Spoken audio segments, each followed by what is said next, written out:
Hey, everybody. Hi, everybody. Can you guys hear me? If you can hear me, let me know.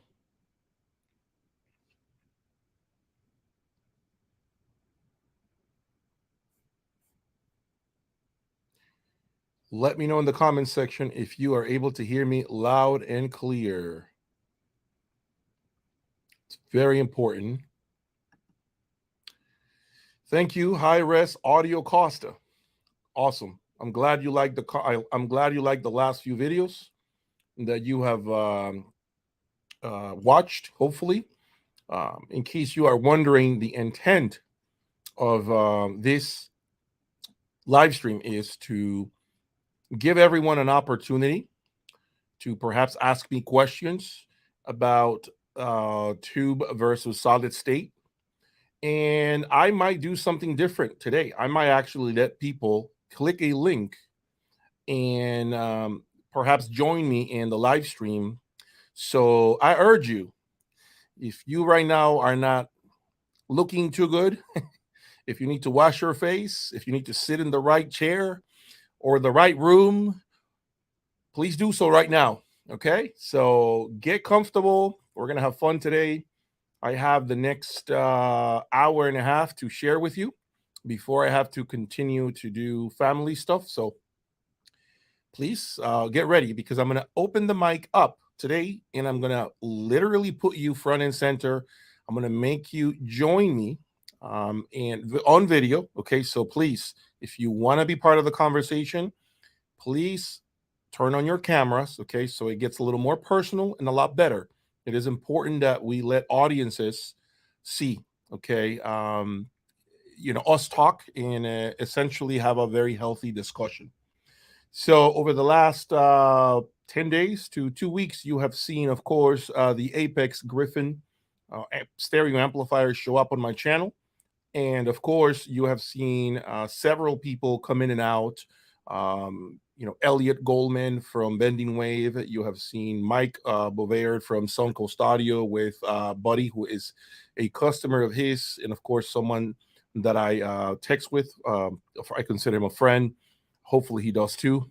And I also have had other people that typically Carlos, Luis, Oz from Let There Be Sound, all join me to help me with my madness. And so, if you're wondering what is the intent, is Jay's intent just to be flashy and show his system to the masses? I'm going to tell you that is not my intent. My intent has been from day one to simply get different points of view from people that have one, lower reference points, two, those who have been in the industry for a very long time, three, people who have very high reference points. And so just to share with you what different levels of audio files are saying about what I have built here, what my resume is all about. Okay. And I'm not going to talk about dollar amounts. I'm not going to talk about, any sort of, money that is associated with what I buy. Okay. I want to make sure that I say that. Today's video is a very healthy conversation. Once again, I'll repeat myself. If you are interested in participating, I am going to drop a link in the comment section. Okay. And basically, I'm going to let you come in on camera. That's the condition I have. You have to turn on your camera and essentially give me some feedback or ask a question that pertains to perhaps to your particular journey. Okay, I want to make it a very interactive live stream. Okay, not the ones that I typically have, which are very one-sided, where I come on and talk and talk and talk. And I feel like today I have this itch to just open up the mic and share anything that's related to audio, and of course, give you all my audience the opportunity to just talk to me, and hopefully we can talk to each other and see, um, you know, uh, where you are with your journey, what your findings may have been about perhaps Macintosh gear. If you want to give your opinion about Macintosh gear, your personal opinion from an owner's perspective, of course, I urge you to sit down, get ready. I am going to bring you front and center. So again, if I have any Macintosh owners out there, die-hard Macintosh owners, or those who perhaps owned it and no longer own it, give their perspective about this iconic American brand, please find a room, a quiet spot, get your camera ready. I'm going to drop a link real soon. You're going to click on it. You're going to turn on your camera, your microphone, and I want to hear from you. I want to be able to share with you your story. I mean, share with us your story about Macintosh, okay? And I will give you, of course, my findings so far with the C1100, not 11,000, which is what I was saying. Okay, it's the 1100. So I stand corrected. My apologies for calling it the 11,000 tube preamplifier. It's the 1100 tube preamplifier. Okay, so do me a huge favor right now, everyone that's watching. Hit the like button. Okay, hit that thumbs up. Subscribe so we can get a bigger audience in here. I want to have at least 50 people. Right now we have 33. Okay, so I want to have at least 50 people on here so we can get things going. Hit that like button. Okay, and if you are interested again in participating in this live stream, okay, condition is that you turn on your microphone and your camera. I want to be able to see you. Okay, it's important that I see you. Okay, if you don't want to turn on your camera, unfortunately, I will pass. Okay, I'm not going to put you on camera with me. Okay, so hit that like button once again, folks. And if you have some questions right now that I can answer before we get the show going, go ahead and post them, and I will go ahead and answer questions. So I'm going to get started with Steven's question. What sounds more natural, solid state or preamplifier? Solid state or okay, I think your question, Stephen, is what sounds more natural, tube or solid state preamplifier? So again, this is from my own room. This is actually my own experience. So I am going to say that it may not be applicable to a lot of you, but I am going to talk about my own personal opinion with regards to this. Okay, I do believe tube preamplification does some magnificent things that solid state sometimes lacks. It's a very emotional presentation, extremely engaging, beautiful sounding, romantic. It's inviting. It's just you can do countless hours of listening with tube preamplification in a solid state amplifier. I loved what the C1100 Macintosh did in here. I was very stunned by it.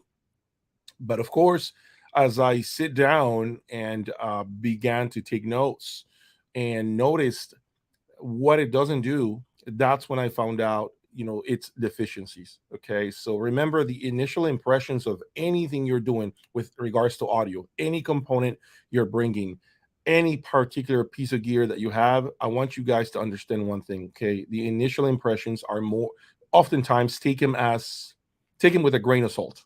Okay. Any initial impressions, take them with a grain of salt. Do not believe your ears within the first 5 to 10 minutes when you're evaluating a new component. Do not believe what you're hearing. Sit there, listen for hours, come back the next day, do it again, and do it again and again and again and another day. Spend time with the new component before you know what it's doing. Okay. The brain and your ears need to adjust. There's an adjustment period that needs to happen, and that only comes with time. Okay, you're not able to articulate at all what you're listening to with 5 to 10 minutes of listening to a component, any component, not just amps and preamps or DACs, also loudspeakers, cables. Hell, I dare to say, outlets, and footers and all of this. So please make sure that you give yourself some time. Okay. And give yourself that opportunity to um, engage with the component, to actually connect with it. And it takes time. You cannot do this on the fly. I was very guilty of doing those A and B comparisons in my early days, which were completely flawed. And I've learned the hard way. Okay. When you see my shootouts, okay, when you see my comparisons, if you go back to all the comparisons I've done with different amplifiers and whatnot, remember, and I've always said it, I will leave the component on for 2 days, 3 days, playing music nonstop. Then I record it. Once I finish recording the songs, I make sure that I have the right decibel levels. Then I turn everything off, put the new component that I'm going to compare, and let that basically settle in for the next 2 to 3 days playing music. And when I record that second component, I make sure that I do volume level matching. That is the best way to do a proper assessment on any type of component. So please forget about doing those quick A and B comparisons. Those are very flawed. I'm telling you right now, they are very flawed. Okay. Okay. So we have 43 people, close to the 50 um, people that I want to have before I open up the mic. Is anyone right now interested in being part of this live stream? And do you have any questions or anything you may want to ask me? Please, I want to see comments in the comment section right now. If there is any interest from anyone to join the live stream, okay? But again, you got to turn on your camera if you want to be part of it. If you have a question, or let's say you want to share your experience with Macintosh, are you a former owner? What is your experience with tubes? Please let me know in the comment section. Hit that like button one more time, okay?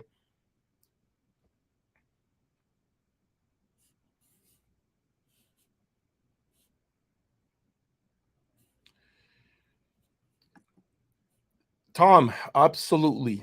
Yes. Have my gear my tastes changed since starting YouTube? Absolutely, Tom. I can tell you that my desire now when it comes to audio components is different than what I remember it being when I started my journey. It has completely changed. I am right now more about speed, dynamics, this shock and awe factor that I know a lot of components simply lack, simply do not have at all.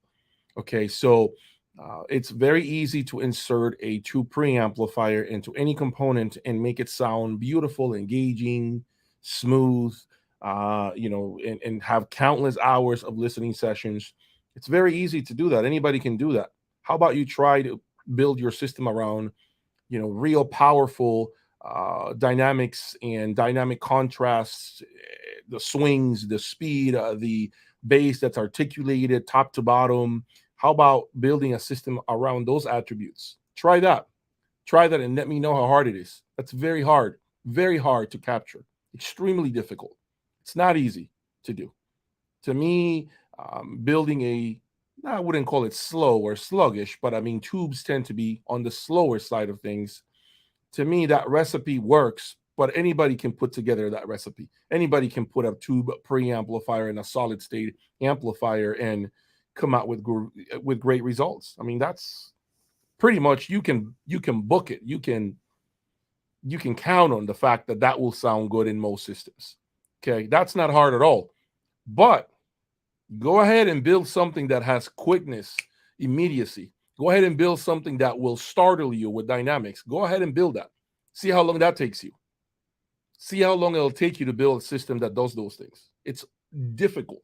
It's hard. It's not easy because it's a combination of one, the right speaker that has the capability of giving you and expressing you this expressing the immediacy, the dynamics and the speed, number one. So the speaker has so much to say about that.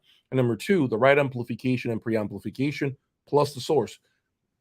That combination is very hard to put together. I'm going to tell you right now, it's very hard.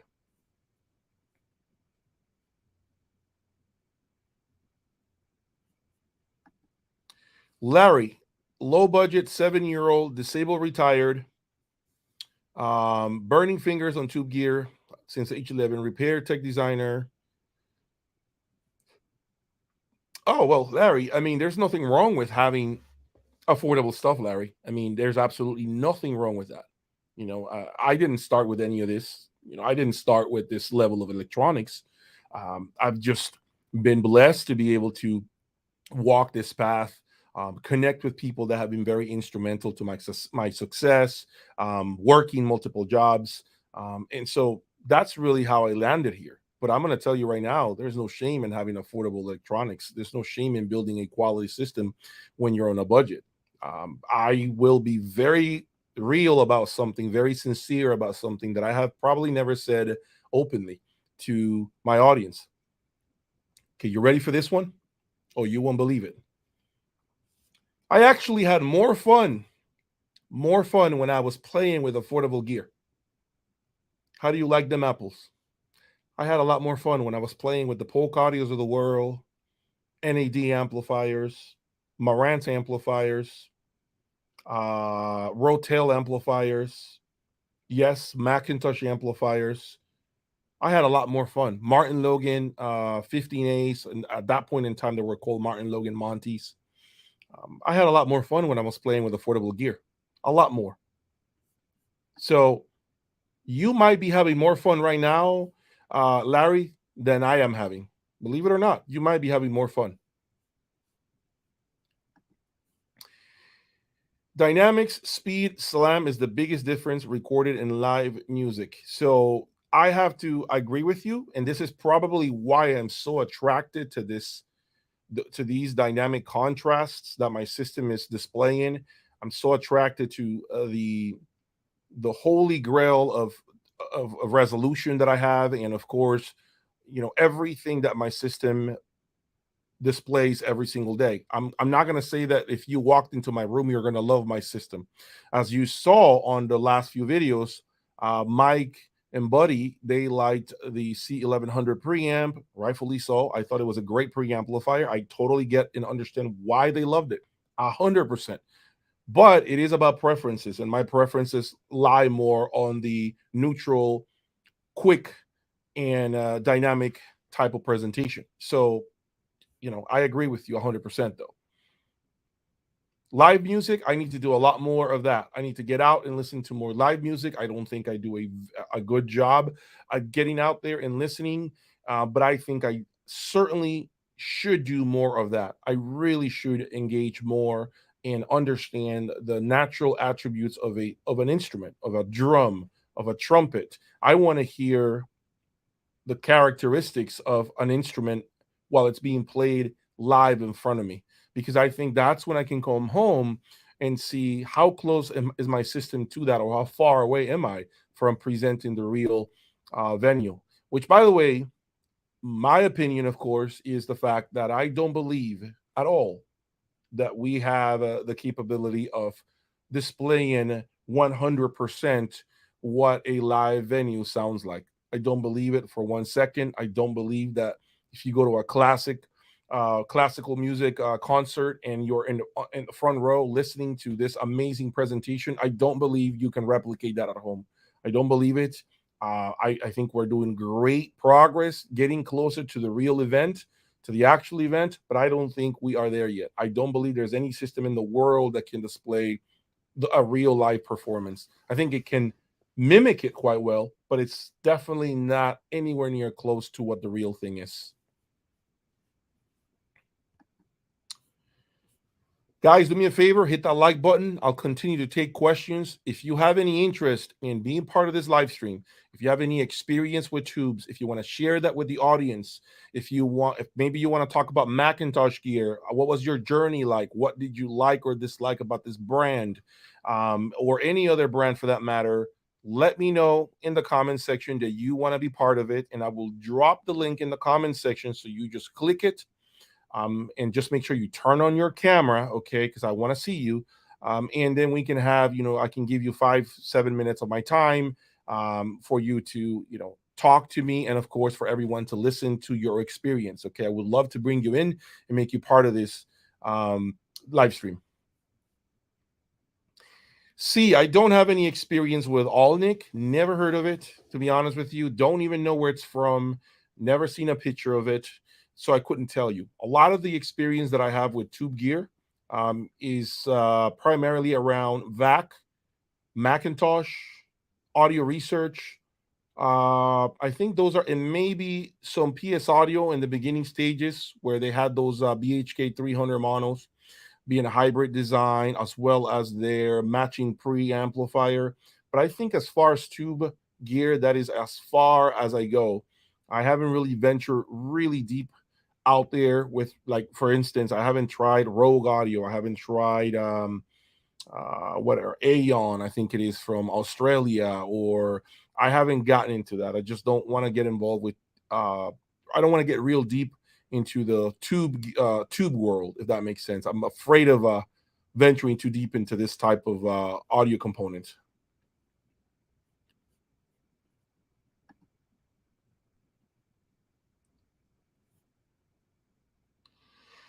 What show or piece of gear has helped me find the sound you are most interested in?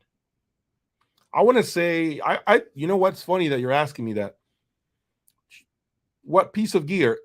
Okay, I'm assuming you mean what component. I would say speakers. I mean, if I'm going to choose a component, I think the speakers are number one when it comes to identifying what you're attracted to in terms of the sound. I think speakers are, you can have the best amp and preamp and DAC and turntable, but if you hate your speakers, it doesn't matter. So I'd say speakers are definitely at the top of my list. I gotta like the speakers that I have. I gotta like the attributes of the speaker, the sound stage, the width, the depth, the bass.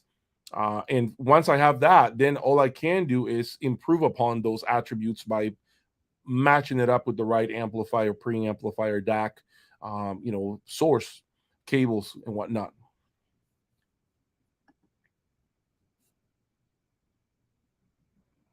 Okay, let me see what else we got. So we have never heard of DHT tube gear, unfortunately, Tom.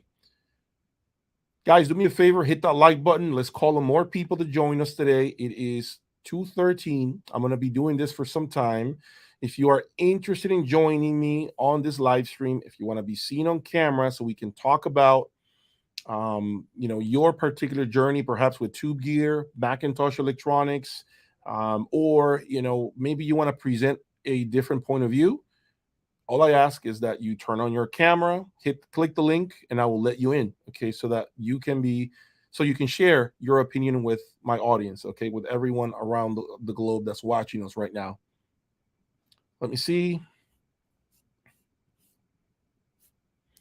So, see, the thing is, when you live with solid state for long enough, and then you go back to tubes, you start to immediately realize, identify, pick out the attributes that tube gear doesn't do. The main thing I think tube gear doesn't do is the bass. I truly believe that when it comes to bass, solid state and class D, actually, I would say probably class D is a lot better, but I'd say solid state and class D are just at the top when it comes to bass control, bass articulation, definition, um, and speed. I believe once you put tubes in the mix, even if you have a great amplifier that has plenty of control, like I do with the Apex, I believe the bass will always be compromised anytime you put a tube preamplifier in the mix. Now, you might be sitting there saying, this guy is nuts. I get tremendous bass in here with my tube preamplifier and my solid state amplifier. He doesn't know what he's talking about. Oh, I'm sure you're getting great bass. I'm positive you're getting incredible depth and good punch. But I can assure you, you're not getting the level of articulation that some of the best preamplifiers display. I can assure you, you do not get that. You don't. You don't. You simply do not. Okay. And I've done those comparisons in the past with audio research, with VAC, and now with the C1100 Macintosh. It's just not going to be there. It will, and that's fine. Maybe your speakers they don't really hit low down to 20 hertz. Maybe your speakers only get down to like 27 hertz. So for you, it may not necessarily be a problem, or you could easily do what many people do, which is add subs to supplement that low, like the low end energy that your system is lacking. So I understand that you can mitigate some of those side effects of using um, tube gear. Okay, I understand that, but I'm saying if you're going to evaluate speakers without the help of a subwoofer, and there are speakers that can hit low, 20 hertz, 18 hertz, I promise you, tube gear, in my opinion, just has no space in that type of system. I just believe in that. I believe it doesn't have any sort of space or place and with speakers that can hit that low. Maybe I can pick out what's happening. Maybe some of you just cannot, but I can definitely hear it.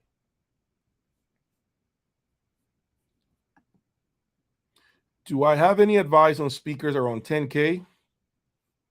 I've heard great things. I actually have heard great things about those Boris and X3s. Someone, actually, a lot of people close to the very deep in the industry have told me that the Boris and X3 are great speakers. 10 grand, 10 grand. You know, it's tough. I mean, and I'm sure there are many out there. I would, you know what though? If you can do it, it's worth a shot. I'd say the Magnapan 20.7s, man. If you like panels and you can deal with the space that they take up in your room, I'd say look at the 20.7s, man. They were really, really impressive speakers for the money. Hi, everybody. Hello, everybody.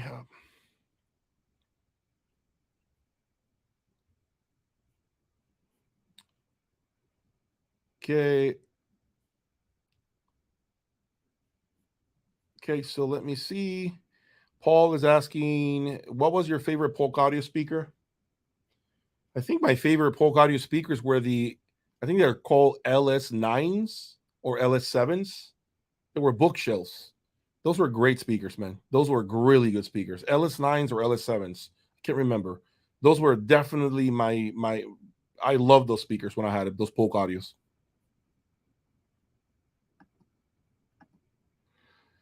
Thank you. Appreciate. I'm glad that you love my videos. It's a lot of work, but I enjoy doing them. As long as you guys like what I do, I'll keep doing it. Steven, any thoughts on room correction?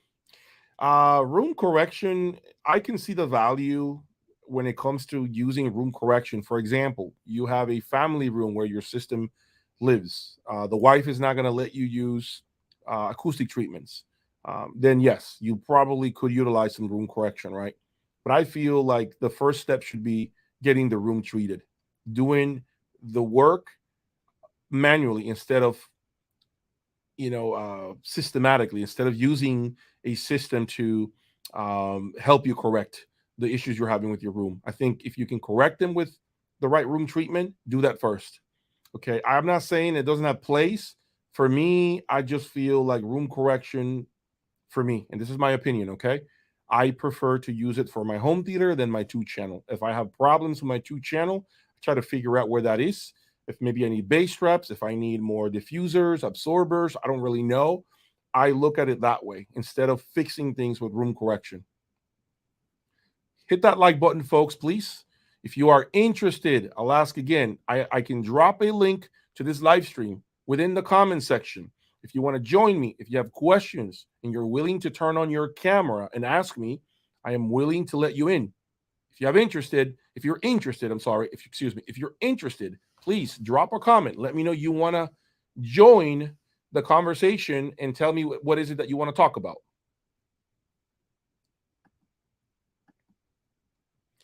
Paradigm 120H. Very nice. Very nice, Stephen.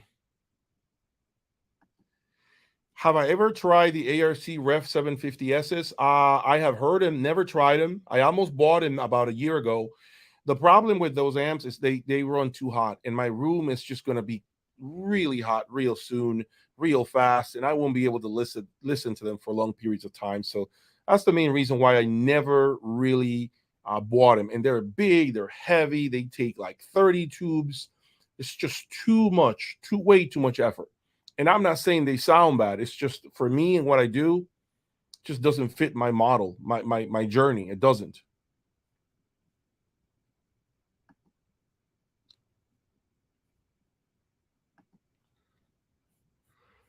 Douglas, good question. After the XVX, what speaker would I choose? What speaker would I choose after the XVX from Wilson Audio?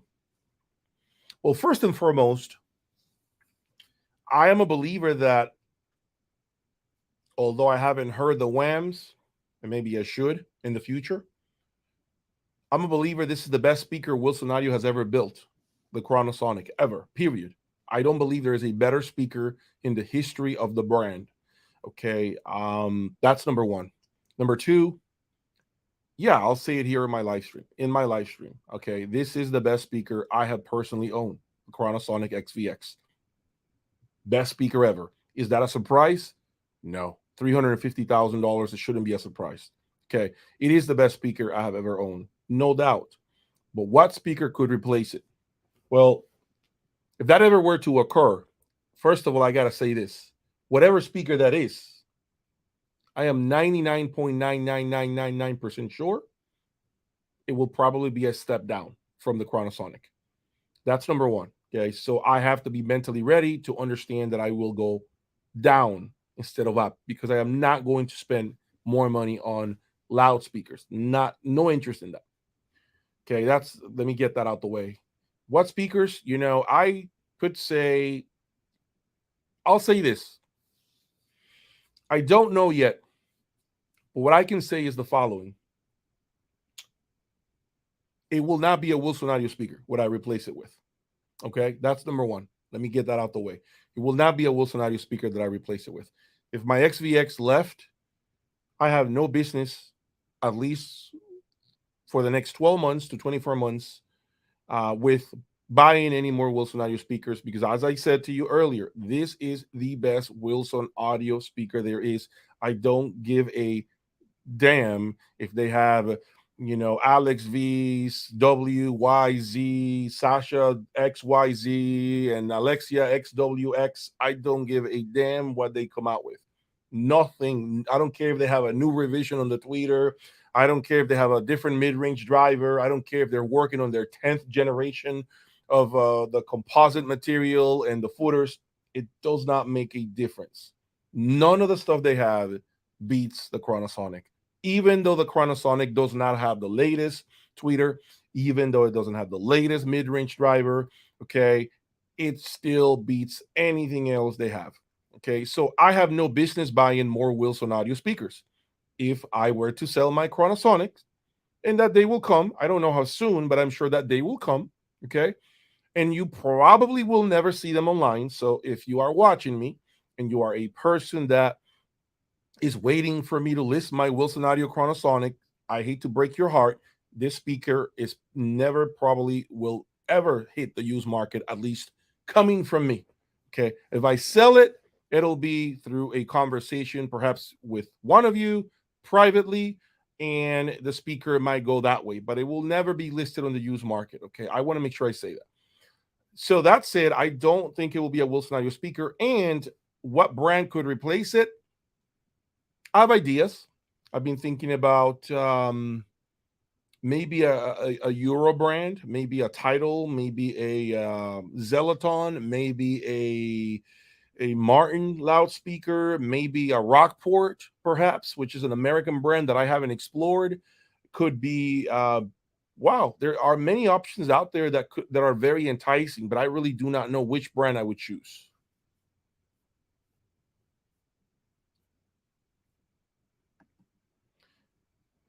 Yeah, I would love to review the Mola Mola DAC. I have the Makua preamplifier right now, but it doesn't have the optional DAC module. So yeah, but I can see I've heard great things about the Mola Mola Tambaki DAC. A lot of great things. Okay, I heard that is a killer DAC.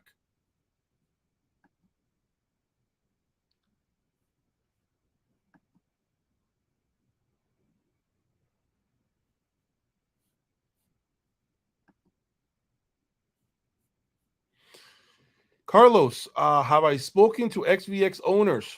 Carlos, I only know of one person who has a Wilson Audio Chronosonic. Okay, I only know of one individual. I know his system consists of Darziel monos, Darziel preamplifier. I believe he has a DCS stack, transparent cables, and he loves it. And I believe his system is also in what was a garage, a 2-car or a 3-car garage, beautiful room as well. So I know that he's loving life with his Chronosonic XVXs. He had Relentless from D'Agostino. He replaced those with the Darziel, and he loves the Darziel better. So it's all about preferences. It's hard to find people that can relate to you when you are playing at this level. It's very hard, guys. It's very difficult. Okay. It's only a handful of people that own this level of um, electronics. And unfortunately, that's what makes the hobby oftentimes very boring at this level. Okay. Very boring.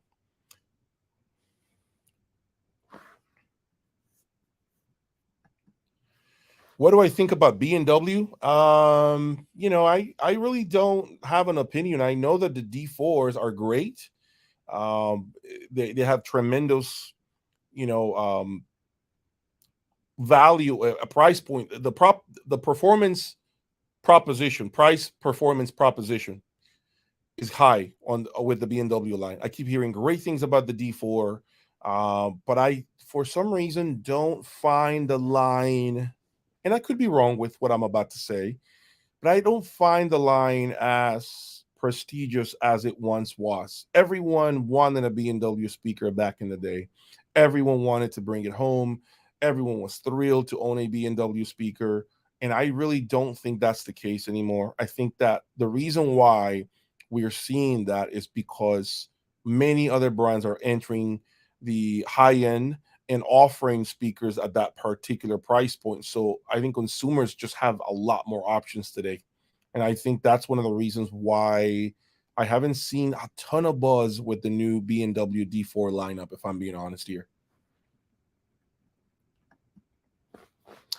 Anton, Griffin Essence with the matching Pandora versus Vac Master or Macintosh C1100. How about you come on camera, Anton, and ask that question?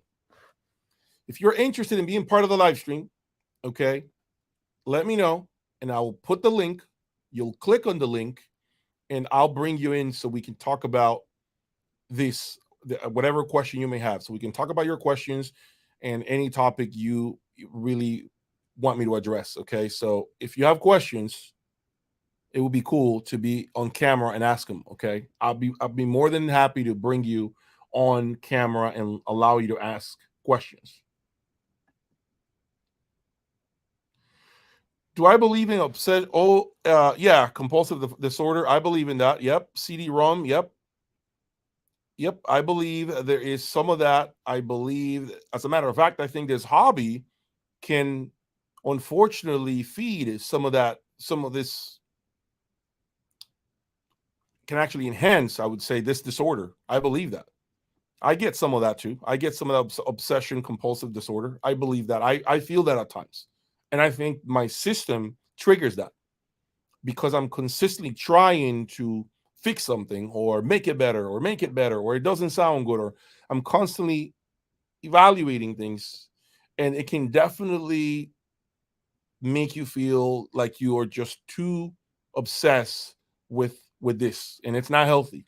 So I think this can definitely hurt you to a certain extent. This hobby, if you do it at this level, or just like you can't stop thinking about anything else, I don't think that's healthy for you, for us in general.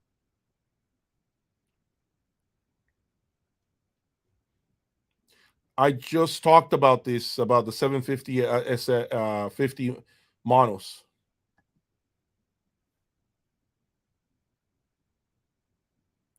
Well, here's my thing, high risk audio Costa. Okay, here's my thing. Okay, um, my thing is that real instruments, as Luis alluded to when he was here, real instruments have dynamic contrasts. They are dynamic. They are about going from quiet to really loud, right? Like that. And so if you're standing in front of that, how can that not be fatiguing over time? How can that not make you cringe? Just answer yourself that question. Stand in front of a trumpet and listen to it. Let the person play it, whoever. Let the the band play it. Play it. Let them play it in front of your face and see how long you can stand in front of a trumpet blasting in front of you. It's dynamic contrast. It's what it's supposed to do, right? So that's what I'm saying. So when the system displays those qualities, what a lot of people do, including myself in the beginning, in my early days, is to put a leash around it, put a leash around those dynamic peaks, so that you can kind of tuck it back in and not let it get to you or make you startle or make you cringe because it's too loud. That's what happens. That's what we all do. That's what I'm saying. So you're paying all this money to have more realism, not understanding that realism also means dynamic contrast and peaks. And yes, a startling effect at times, depending on the music, right? And so when you're trying to tame down this startling effect, maybe you should question the music you're playing. Maybe you shouldn't be playing that type of music that's making you cringe. Maybe you're playing classic rock. Maybe you're playing Led Zeppelin. Maybe you're playing, I don't know, Black Sabbath. Who knows? So, but don't blame it on the system because the system is telling you what you're doing, what you're playing through it. And I think that's one of the biggest and most confused and least talked about aspects of the high end. Okay, is not understanding that real music, real live events are dynamic and they will fatigue you. I don't care unless you're the guy that bought the last row and you're seated by the closet at which point I would tell you stay home, don't even buy the ticket unless you're that guy that's at the back, the last row. Okay, the truth is the first 3, 4, 6, whatever 10 rows, they all get this energy and this feeling and this impact that you will probably leave fatigued. Your years will be fatigued. It's just what happens with live events. I have never been to a live event where I didn't think it was too loud, turn it down, oh, holy crap, oh, wow, I don't remember of a live event where things were not loud. Do you guys remember? Where have you heard one that sounded smooth and you can sit there for 4 hours straight? Tell me of a live event that sounded smooth. I want to know. When have you heard a live event sound smooth? When? Don't worry, I'll wait. I'll sit here waiting. See if one of you can tell me. When's the last time you went to a live event, an actual music, a band or whatever that play music? You heard real drums, trumpets, and every other instrument you can think of that you sat there and you thought it was smooth sounding and you loved it. Doesn't exist. It doesn't exist. It's all our preferences. It's what we want the system to do. We want to use tubes exactly for that reason, because we don't want to be listening for short periods of time. So we put a leash, we put a way of mitigating those fatiguing effects by making things more comfortable. But that's not realism. Don't tell me that's realism. At least when it comes to dynamic contrast, it's not.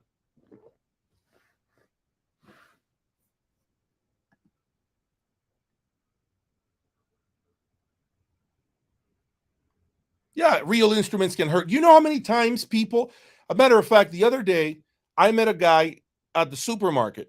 You won't believe this. So he approaches me and he says, you're Jay? And I'm like, yeah, from Jay's Audio Love. Man, I watch you. And I saw a hearing aid, right, on him. And we had a conversation for like 20 minutes about audio. He's trying to build his system. He had a lot of questions for me, right? So he said he retired, right? He played the violin. He was playing the violin all for like the last 20 years. He said he lost his hearing on his like left or right ear. I don't know which one it was. He said he lost like 80% of his hearing. And I'm like, what happened? Well, a lot of people don't tell you this, Jay, but a lot of musicians are deaf. Not only because of the loudness of the performance, but also, and he explained it, because of the dynamics of the real instruments. Most of our ears go bad. Most people don't tell you that. And it just hit me in the face. I'm like, that was the confirmation I was waiting for. I told him, yeah, Jay, that's what happens. The real instruments have those swings that will make you go deaf if you do it long enough.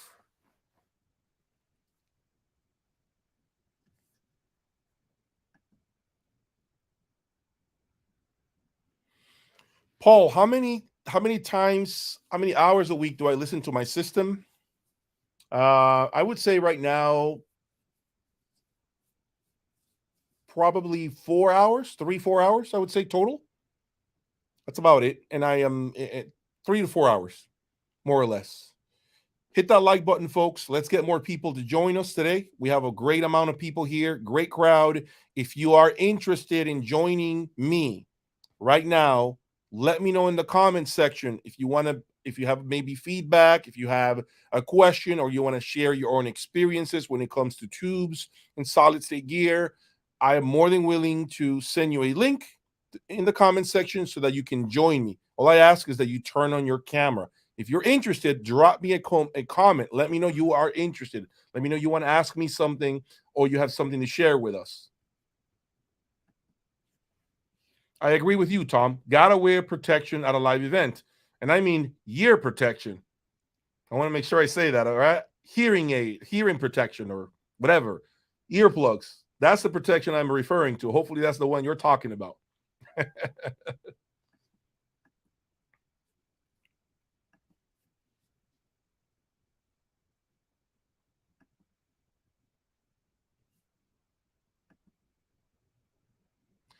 What do I think of using a Pass XP32? I think the Pass XP32 is a great preamplifier, really well built. I like the fact that they give you 3 chassis. It sounded really musical. It's a really good sounding. I actually would say I probably take the XP32 from Pass Labs over the C1100 from Macintosh, because that Pass Labs already does this musical feeling. It already does this tube like sonic character that you find in a typical tube line stage, but you're not messing with tubes. So I like it. I like the XP32.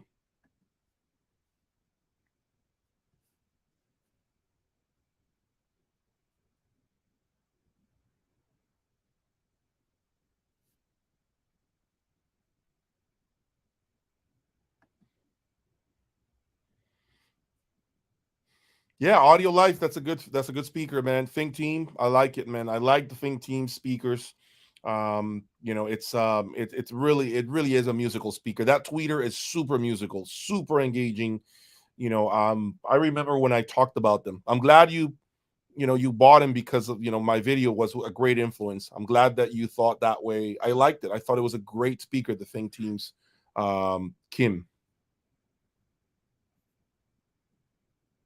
Well, realism is what we all are striving for. I hope that many of you are looking for realism, but I think there is a confusion between what realism is, and what it isn't.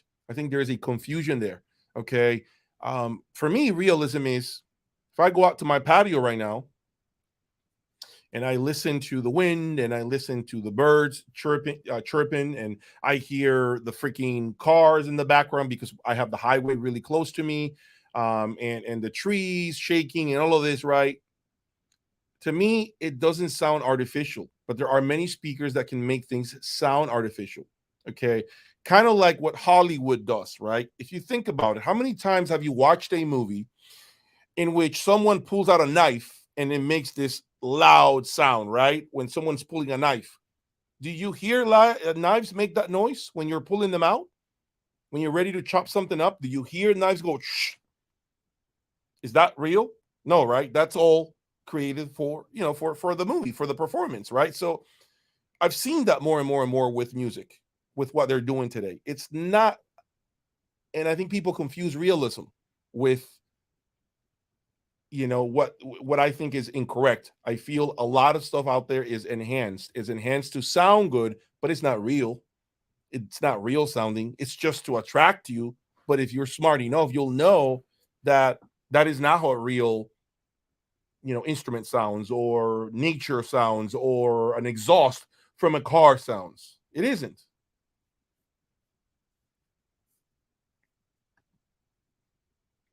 Thank you. I appreciate it. Appreciate your feedback.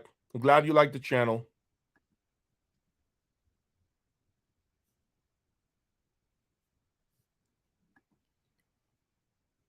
Have I ever considered big monos from Jaddy's, Canary Audio, or Conrad Johnson? I have not considered any of those brands, unfortunately, but that doesn't mean that I wouldn't consider them in the future. Carlos is asking,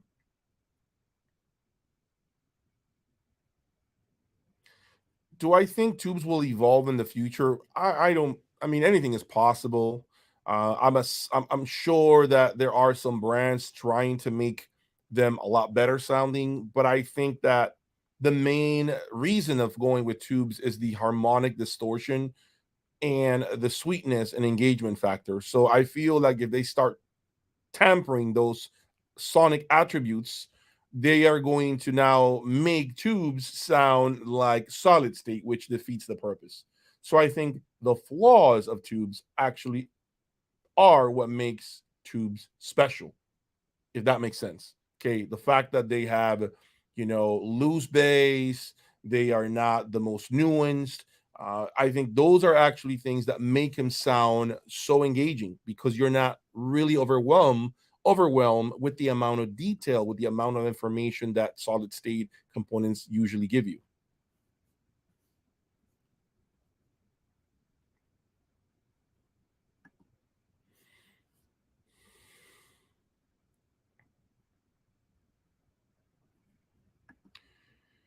Well, you are interested in getting my feedback on the Macintosh 901s. Unfortunately, the 901s left my room last week.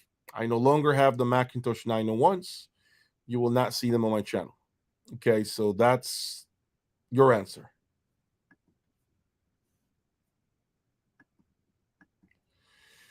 My thoughts on the Griffin Essence Pass Labs 100.8 M10X. Whoa, that's a very good question. You know, that's a tough one. I still think Essence for me. I think the Essence is, well, take that back. The Luxman M10X is killer too. I remember liking it a whole lot when I had it here. I would say the M10X could be the front runner here from this lineup that you have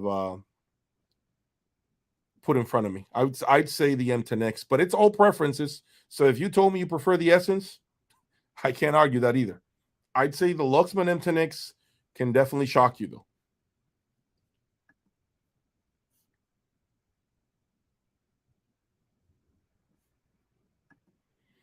Well, Patrick, if you're owning Macintosh and you feel up to it, if you feel up for it, join the video. You want to be a part of a video right now? I can just send you a link and you can be in front of us and tell us what you like it and tell us what you've owned, Patrick. So let me know if you're interested in doing this, and I'll send the link and you can just click on it and I'll let you in.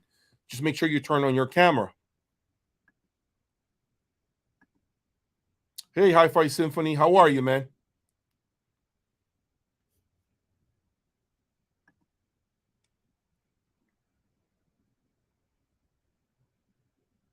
I like that idea, Simon. I actually do like the idea of having two systems: solid state system for resolution, for transparency, for neutrality, and then the tube based system that is where you don't tinker, where you don't start messing around, where you're not being analytical, where you're not overthinking things, right? I like that. I do like that. That I need some of that. I need a tube system. I'm not gonna lie. I need a tube system. I really do need a tube system at some point in a separate room where I can go there and just play music because with solid state, it's so much work. You have no idea.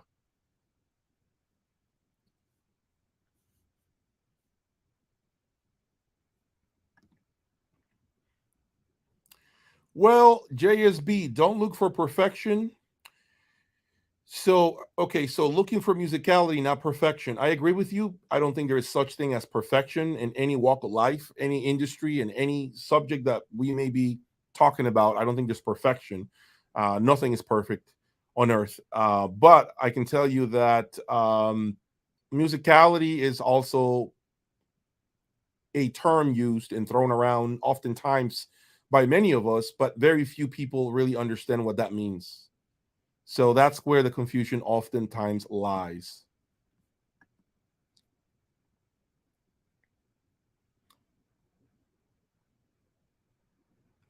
Maybe someday I will bring a tape deck. Maybe someday I would not mind bringing a tape deck and seeing what this is all about. I do have a friend of mine, Oz. He has a lot of tape decks. He loves analog. So at some point, maybe I'll have him bring his best piece in here and we can just jam. And I hope to share that with you. Okay, Patrick, I'm going to send a link. Okay, Patrick, I'm going to send a link right now. Okay. Okay, so Patrick is going to join me right now. All right, Patrick, look in the comment section. Okay, I posted a link just now in the comment section. If you click on it, okay, you will be brought to my live stream. I just urge you to please turn on your camera, okay, and I'm going to let you in. When I see you on my display, it'll tell me you clicked on the link, and I'll let you in so that everyone can hear you speak and talk about, you know, your opinion on Macintosh gear. You can tell us what you've got and what is it that you like about the Mac gear that you own, and what other gear maybe you have owned that we don't really know about.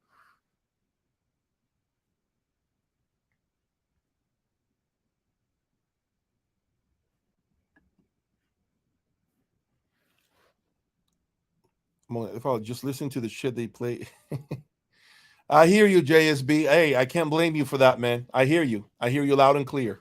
I like that comment. I agree with you. I agree with you. I think the VAC statement preamp would do phenomenal with the Apex. You know what, Jay? I think that could be a future combo for me.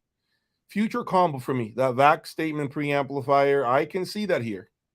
And you know, I haven't owned that yet, so I could see that. Yes, Stephen, I still have the Darzeel preamp. It's up for sale on my website, jaysaudiolab.com. Okay. I have a lot of things for sale on my website. Okay. Visit my website if you are interested in buying anything that I have for sale. I have a lot of different things. Many different components are listed on my website. So always make sure you check back on my website in case you are interested in any component that I may be selling. Okay.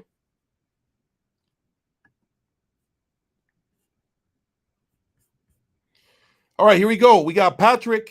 Patrick is going to join me. Hey, Patrick, can you hear me? Yeah. How are you? How's it going? Yeah. Yes, I can hear you. You can hear me well? Yes. Okay. It's going well. I'm in French in Europe. Okay, great. Awesome. Tell us about your experience with Macintosh. Tell us why you like Macintosh. Share with us what your findings are with this iconic American brand. Okay. Okay, let me show you just. It's not very. Okay. So I'm owning a Macintosh MC 2102, which is equivalent to what you have in a block about the tubes of the 901.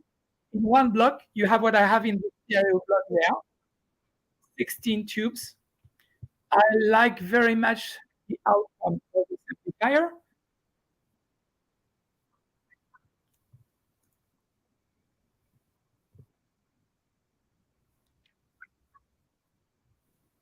There is a lot of delay between I talk and the feedback, but anyway, this piece, this stereo block is the only one I like in all the Macintosh amps, tubes or not tubes. This is the only one I like. Okay. What amplifiers do you have? It's the Millennium One MC 2102.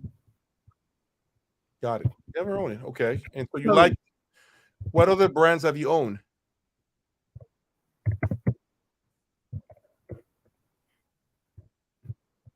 Okay. Oh, a lot. Air. What else? Nagra. Nagra? I don't remember. A lot. Okay. And so you want to continue to stay with Macintosh going forward. You don't want to change anything. Oh, I want to change now because it's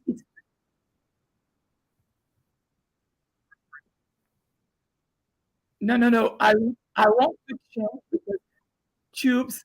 As I'm listening a lot of music, I need to change all the tubes every year. Wow. It's too much. Yep, I agree. I agree with you. It's way And too much work.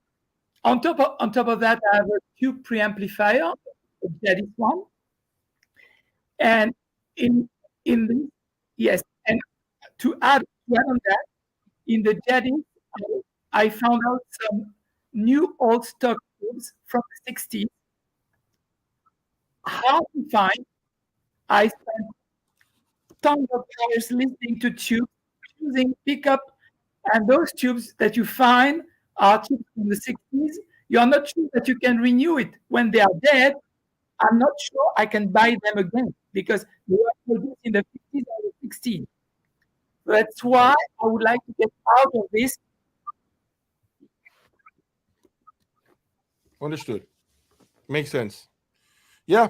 Well, I appreciate you joining us. Thank you. We have a delay there, so it's very hard to understand things. But I thank you for the support. Thank you for being part of the, of my madness. Okay, so I do appreciate it.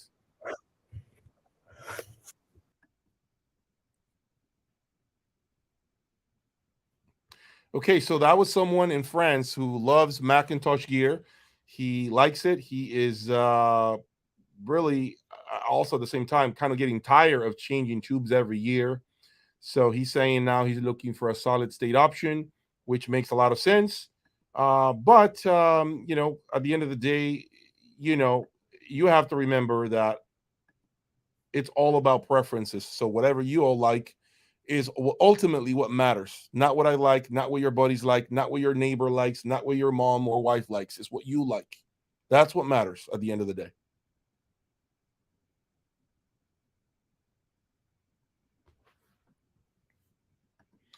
Never heard this Wilson speaker, by the way. This is I believe they are from the UK, the Wilson Benish or something like that. I think that's how it's pronounced. But I would say that that's a speaker that has always piqued my interest. So who knows? Maybe that is the next Wilson speaker that's here. Could be.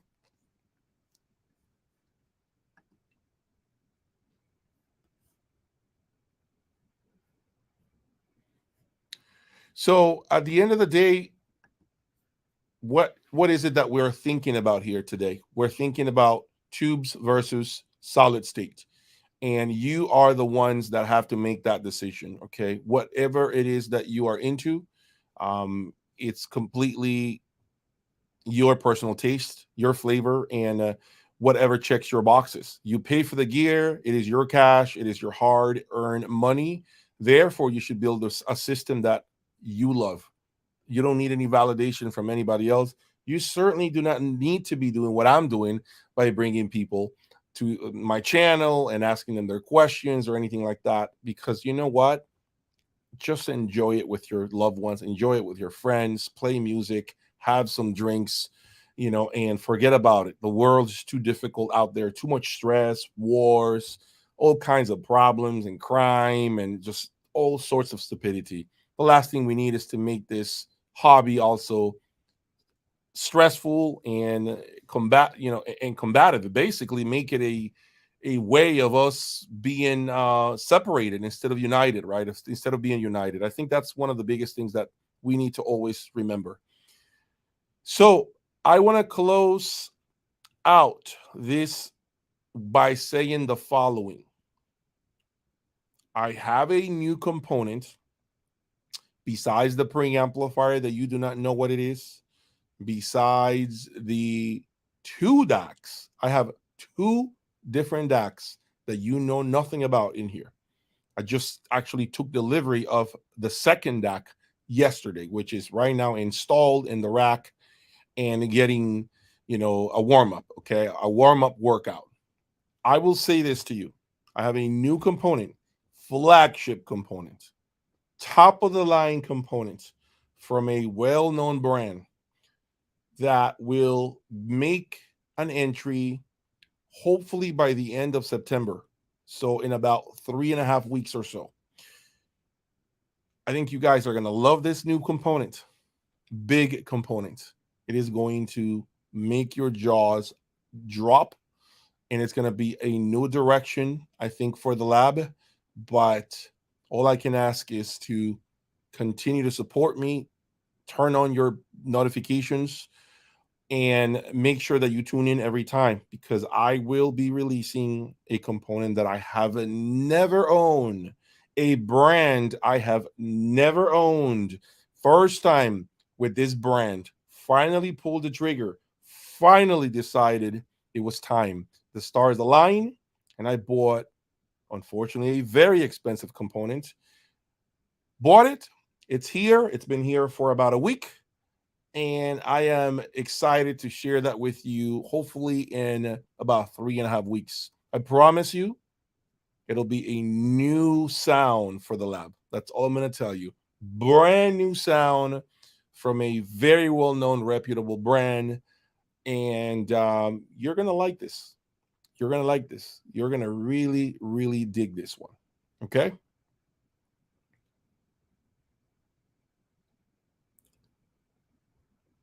So, with that said, thank you for that support. Thank you for being part of my madness. Thank you for being part of Jay's Audio Lab. I hope to see you at Capital Audio Fest, which is 2 months away now. We're getting close to the show, and really catching up with many of you, answering your questions, giving you my advice, of course, unbiased opinion, and helping you along the way. Okay. This is a very difficult industry to be in, very difficult platform to be in. And all I can ask is that like and subscribe. It's the only thing I keep asking. I hate to repeat myself. I know you guys are sick of it. I am sick of saying it too. But unfortunately, if I don't remind you, you all forget, and it's human nature. All right. Thank you again to everyone who has been part and participated in this live stream. Maybe I do another live stream in the future where I will let some of you be on camera, share your system, and tell us a little bit about your journey. I am thinking about doing that. As a matter of fact, let me know. Leave a comment on this video if you would like to see live streams where people can actually show their systems and tell us about what they got, and tell us about what they've been through and what led them to own the system they own today. Tell me if that's the type of content that you think would be very cool to see, something very different, so it's not the same boring stuff. Please drop me a line right now, comment, tell me if you want to see that, because if you tell me with a lot of votes, yes, do this, please, yes, that would be cool. As I see those answers on this live stream in the comment section, I will go ahead and start to think about how I can round up people from around the globe to do live streams, and they can talk to us about their systems, even their issues, even their problems, even their mistakes, whatever it is. If you want to hear from other audiophiles around the globe, it is your opportunity to tell me that's what you want to see. It is your channel, and you can change the direction in which this channel goes. Let me know, okay?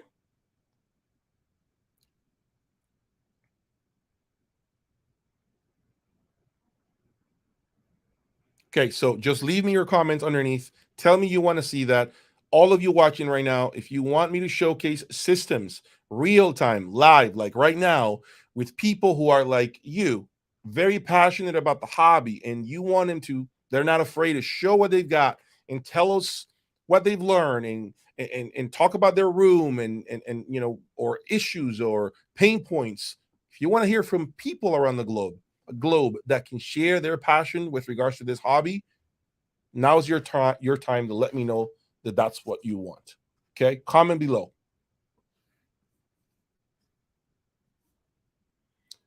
Thank you again for that support, and I will speak to you next week. Peace.